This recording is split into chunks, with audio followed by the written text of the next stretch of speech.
A very nascent relationship with Prince Al-Walid bin Talal, who is a very wealthy, very flamboyant Saudi Arabian prince who loves the United States and loves to invest his money in the United States. There was always a running joke, there's always been periods where there were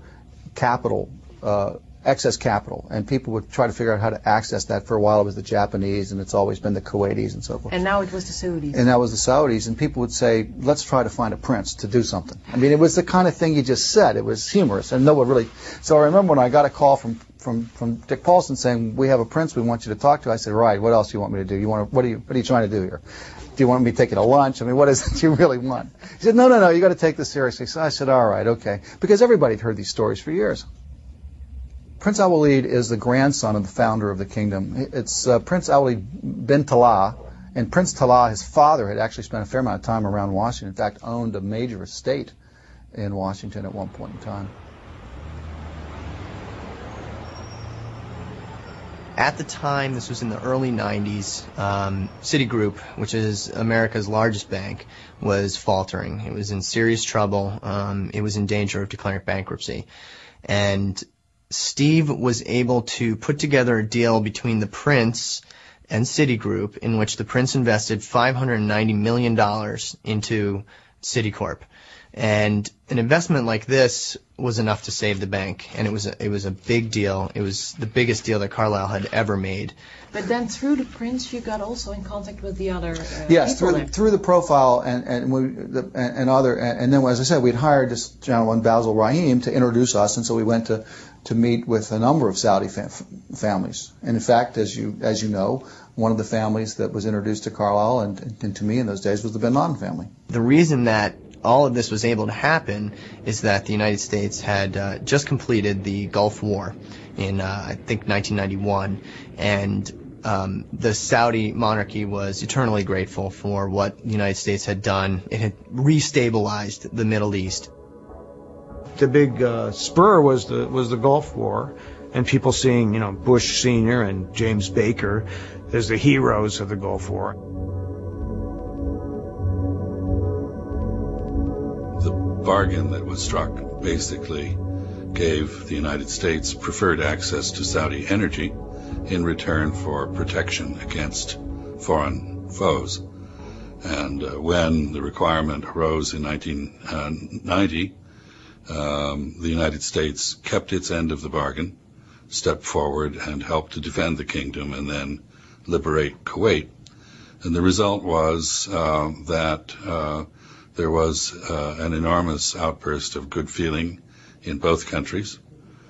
Trade boomed, and the military relationship, of course, became stronger than ever before. The Saudi people close to the Saudi royal family, as a kind of as a favor to their benefactors, Bush and Baker, encouraged private Saudi business people to invest in the Carlyle Group. A lot of what I was doing was trying to convince Prince Fahd Abdullah, who I think was an Air Force general, but also he was the minister in charge of the offset program, that Carlyle would be a good financial advisor.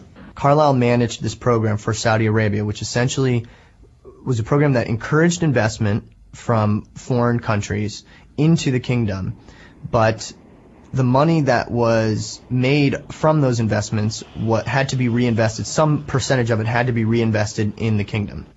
You'd say, Your Highness, look, we have access at a higher level to some of these companies who have offset obligations. We think will be helpful to you in getting that interest generated. Now, they're not going to go do something just because Jim Baker says, why don't you do this? Now, can he get a meeting? Yes. Can we go in and make a presentation to the right operating group, and if it makes sense, are they going to take it seriously? Yes. That's what Jim Baker can do.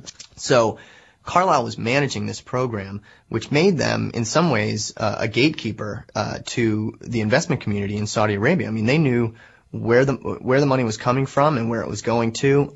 So they had a very unique position in Saudi Arabia and grew very close with the royal family, with the Bin Laden family, and they were able to really cozy up with the Saudis and get a lot of investments from there. And this became a huge arena for corruption, because instead of just paying a bribe to somebody in the royal family, now you could set them up in business. And you could say, well, this business is part of our offset commitment to you that goes with this arms sale. And so we're going to take, this son of this prince and create a little company for him that's going to be funded by Boeing.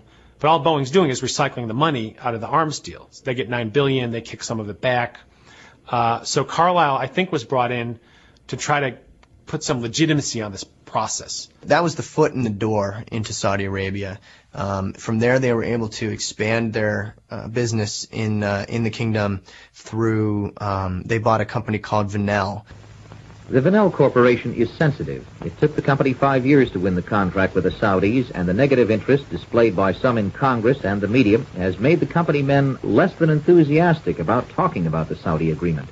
We've been in business since 1931, and we've been in Saudi Arabia. We ran the Dhahran Air Base for 5 years for the U.S. government, and we've had technical services operations since 1944. I was on the board of directors of Venel for about a year and a half. Carlyle really didn't own that company directly. It was acquired by BDM, which was a company that we owned or had a controlling interest in, which we'd acquired, as I say earlier, as I mentioned.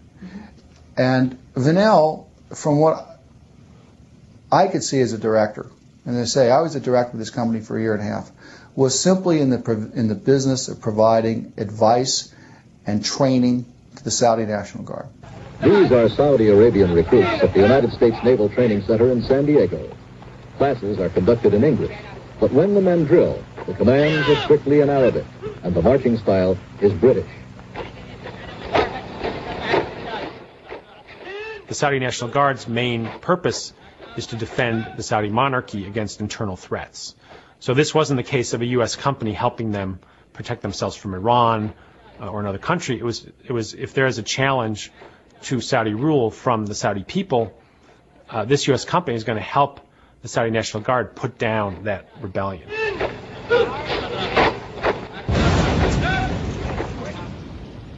Bij een bomaanslag in de Saoedi-Arabische hoofdstad Riyadh zijn zeker 6 mensen gedood en tientallen raakten gewond. 5 van de slachtoffers zijn Amerikanen. Doelwit van de aanslag was een gebouw dat door Amerikaanse militairen wordt gebruikt om de Saoedische Nationale Garde te trainen. As I recall, there were 4 deaths, and this was attributed to Saudis with connections to the Hezbollah movement backed by Iran. Initially, there was talk that Iran might have been behind it. But since that time, there's been discussion that it was fundamentalists linked to the network now known as Al-Qaeda. And when you see the kind of litany of Al-Qaeda operations, every time there's a new terrorist attack, this will generally be included. وكل من رضي بفعلهم وتابعهم في هذه الحرب الصليبية بالقتال معهم أو بتوفير القواعد والدعم الإداري أو بأي نوع من أنواع الدعم والمناصرة لهم ولو بالكلام لقتل المسلمين في العراق عليه أن يعلم أنه مرتد خارج عن الملة. It was a very strategic decision because the people behind that bombing were well aware that United States companies were directly intertwined with the protection and sustenance of the Saudi regime. It was an American presence. There's no question about that. It was an American presence in Saudi, and that's been part of the whole Bin Laden theme, is that you've got infidels on the Saudi soil, and I suspect that Venel is an inviting target for those kinds of people. I've spoken to people in the Pentagon and the services who think it was a huge blunder to keep so many U.S. forces in Saudi Arabia after the first Gulf War.